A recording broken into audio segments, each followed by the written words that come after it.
Hello' friends, মোৰ YouTube channel আন এটি মিনি ব্লগলৈ আপোনালোক স্বাগতম জনাইছোঁ। আৰু আজি যিহেতুকে 26 জানুৱাৰী গণৰ ৰিপাব্লিক ডে, তো ৰিপাব্লিক ডেত মই আছোঁ এতিয়া বৰ্তমান পতাকা উত্তোলন অনুষ্ঠানত। তো এয়া সকলে ৰাষ্ট্ৰীয় সংগীত পৰিৱেশন কৰাৰ লগে লগে এতিয়া আমি ওলাই আহিলোঁ। এয়া ভতিজা দলৰ অলপ ফূৰ্তি কৰি এতিয়া খুব সুন্দৰ এটি ঠাইলৈ যাম বুলি ভাবিছোঁ।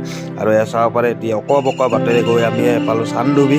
আৰু চান্দুবিত গৈ আছোঁ আমি এতিয়া সৰু এটা খানা খাম বুলি। আৰু লগতে আহি পালোঁ আমি চান্দুবি এতিয়া। আৰু সকলো এই চাব পাৰে কি ধুনীয়া এটা পৰিৱেশ হৈ আছে। আৰু এয়া আমি আৰম্ভ কৰি দিলোঁ বনোৱা সকলোবিলাক। মাছ মাংস সকলোবিলাক বনোৱা হৈ গ'ল। লগতে এতিয়া মই এয়া বনাইছোঁ ছাগলীৰ মাংস। খুব ধুনীয়া হৈছে ছাগলীৰ মাংসখন।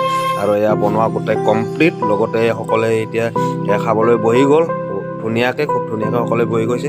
আৰু ইয়াক খোৱাটো বিৰাট কষ্টকৰ, মানে একদম ফাল্টু কৰি থাকে, একো নাখায় কিন্তু। তাৰ লগতে মই এতিয়া খাবলৈ বহি গ'লোঁ, যিহেতুকে দেৰিও হৈছে বহুত, 3টামান বাজি গ'ল। আৰু এইবিলাক খাই লৈ এতিয়া আজি মিনি ব্লগটো ইমানতে সামৰণি মাৰিছোঁ।